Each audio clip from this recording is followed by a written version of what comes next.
पैसा तिरेर तपाईको लामो बाटोमा गएर विराटनगर गएर तपाईको लाहान गएर अथवा बिर्तामोड गएर चाहिँ अपरेसन गर्नुपर्ने झन्झटलाई आज हामीले बडा क्षेत्रमै गर्न सम्भव भएका छौँ। हाम्रो समयको बचत भएको छ, पैसाको बचत भएको छ र यहाँ बडा क्षेत्रवासीको केही न केही आर्थिकमा चाहिँ समृद्ध भएको छ। सबै क्षेत्रमा राम्रो गर्छौँ, जनताको सुख दुःखमा साथ दिन्छौँ, विकासमा भड्क मार्छौँ, यहाँको स्वास्थ्य शिक्षा लगायत पूर्वाधार सबै कुरालाई राम्रो गर्छौँ भनेर शपथ खाएर हामी अगाडि बढेर जनताको सेवामा समर्पित भएको छौँ। त्यसमा तपाईँहरूले विश्वास गर्नुभएको छ। त्यो विश्वासलाई हामी एक इन्च पनि कमी हुन नदिकन अझ बढी हामी काम गर्ने कुरामा तपाईँहरूलाई विश्वास दिलाउन चाहन्छौँ। तपाईँहरूले हिजो बडा क्षेत्रलाई सबैले हेर्नु भएको छ, निहाल्नु भएको छ। यहाँको अवस्था, गतिविधि, यहाँको जनप्रतिनिधि सबैको कुरामा तपाईँहरूले नजिकबाट निहाल्नु भएको छ र हामी आइसके पश्चात पनि त्यस विषय तपाईँलाई सबै जानकारी नै छ। हिजो यही नगर अस्पताल तपाईँहरूले हेर्नुभएकै थियो।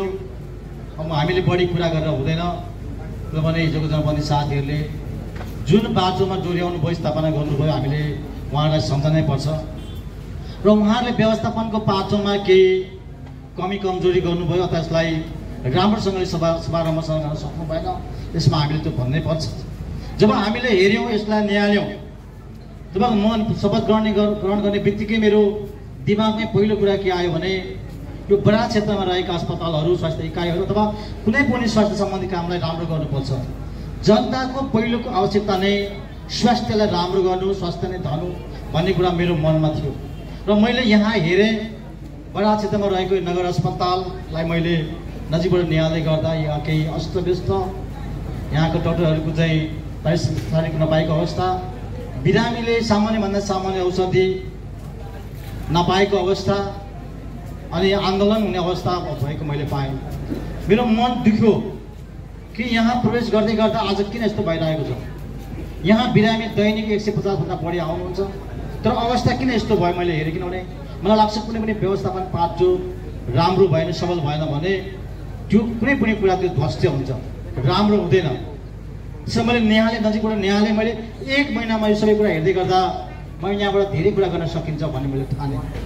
त्यस अनुरूप म एकदमै त्यसलाई नै मेन ढङ्गले लाग्दै गर्दा मैले 3 महिनामा हाम्रो यो टिम, यहाँको डाक्टर साहबको टिम, व्यवस्थापन समितिको टिम, यहाँको व्यवस्थापकको टिम, सञ्चालक समिति सबै जनप्रतिनिधि साथीहरू बसेर हामीले सल्लाह गर्दै गर्दा 3 महिनामा यसले केही आकार लियो र आज त्यो तपाईँहरूको सहयोग, तपाईँहरूको साथ र सबै व्यवस्थापन समिति, जनप्रतिनिधि साथीहरू लगायत सम्पूर्णको सहयोगबाट आज बडा क्षेत्रमा हामी आँखाको अपरेसन गर्ने शल्यक्रिया गर्न सक्न सफल भएका छौँ।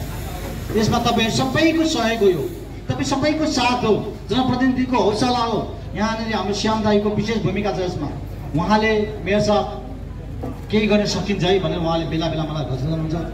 उहाँले दिएको त्यो सल्लाहलाई मैले एउटा अभिभावकको रूपमा ग्रहण गरेर मैले हरेक प्रयोग गरेँ। त्यसैले यस क्षेत्रका सांसद माननीय ज्ञानेन्द्र बहादुर कार्की अहिले पनि मलाई फोन गर्नुभयो।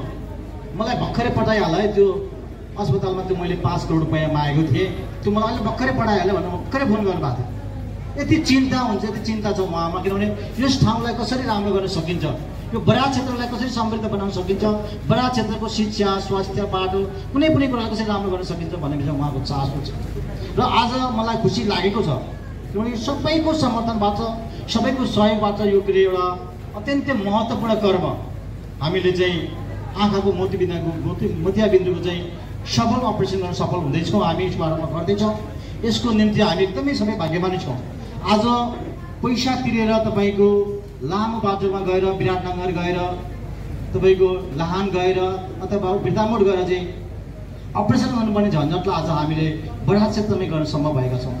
हाम्रो समयको बचत भएको छ, पैसाको बचत भएको छ र यहाँ बडा क्षेत्रवासीको केही न केही आर्थिकमा चाहिँ समृद्ध भएको छ।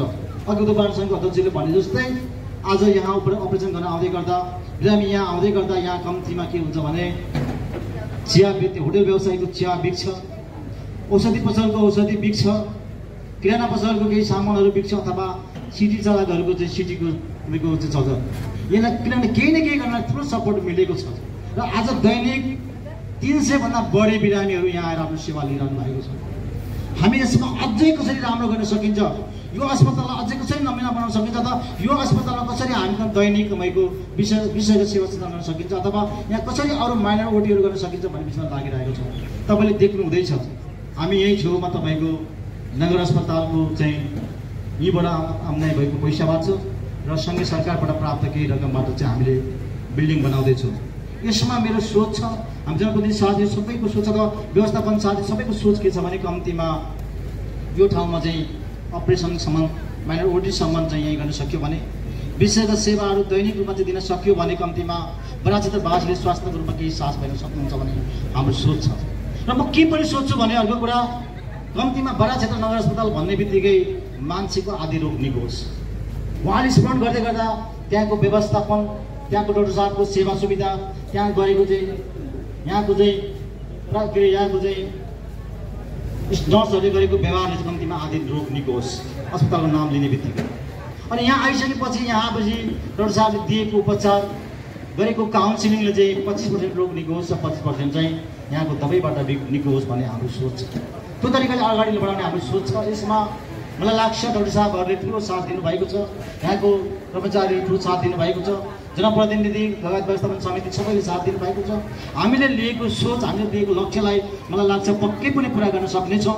हामी दिनरात किनभने हिजो तपाईँले गरेको मेहनत, त्यो तपाईँको त्यो बेलाको मेहनतलाई हामीले सम्झेको छौँ, त्यो बेलाको विश्वासलाई हामीले सम्झेको छौँ। तपाईँको विश्वासलाई कति पनि घात नगरिकन हामी यो बराक क्षेत्र बनाउने सवालमा हामी सबैजना, किनभने म एक्लै होइन, हामी सबैजना यहाँको जनप्रतिनिधि, यहाँको व्यवस्थापनको टिम, यहाँका चाहिँ बराक क्षेत्रवासी राजनीतिक दल सबै सङ्घ संस्थाहरू मिलेर यो बराक क्षेत्र बन्छ। एउटा मेयरले, एउटा व्यक्तिले चाहेर बराक क्षेत्र बन्न सक्दैन। सबैको सहयोग हामीलाई प्राप्त भएको छ। यो सहयोगले त नि आज हामी फड्को मार्दैछौँ, विकासको गति अगाडि बढ्दैछ, सबै कुरामा राम्रो हुँदैछ। यसको निम्ति तपाईँ सम्पूर्णलाई म धन्यवाद भन्न चाहन्छु, आभार व्यक्त गर्न चाहन्छु। र आज यो हामीले चाहिँ शुभारम्भ गरेको आज 22 गते बिहिबारको दिन छ। अब हरेक महिनाको तेस्रो बिहिबार हामी 2-3 दिन अगाडि हामी खबर गर्छौँ। हरेक महिनाको चाहिँ अन्तिम तेस्रो बिहिबार चाहिँ हामी यो चाहिँ शल्यक्रियाको कार्यक्रम हामी शुभारम्भ गरिरहनेछौँ। र यो डायबिटिजको हामीले अस्ति त्यो आँखाको अस्पतालको शुभारम्भ गर्दै गर्दा हामीले भनेका थियौँ डायबिटिज क्लबको स्थापना गरेर अगाडि बढ्छौँ भनेर जो त्यो कार्य अगाडि बढिरहेको छ। यो हामी त्यो सेवा शुभारम्भ गर्छौँ र मलाई लाग्छ यो छिट्टै यो असार महिनाभित्रमा हामी त्यो एउटा राम्रै कार्यक्रम गरेर चाहिँ डायबिटिज क्लबको चाहिँ कार्यक्रम शुभारम्भ गर्छौँ। र हामी छिट्टै नै यो हलमा हामी डेन्टलको पनि हामी शुभारम्भ गर्छौँ। अगस्तीले हामीले चाहिँ वैशाख 15 देखि सुरु गर्ने भनेका थियौँ।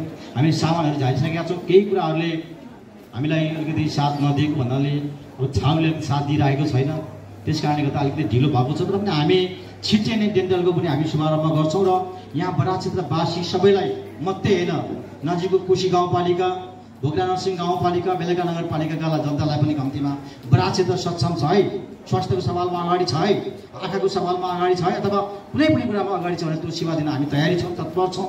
यसको निम्ति तपाईँ सबैको अतुलनीय योगदान छ, किनभने एक्लैले केही पनि हुँदैन, सबैको योगदान छ। हाम्रो नवीन सर यस विषयमा एकदमै सचेत हुनुहुन्छ। उहाँले चाहिँ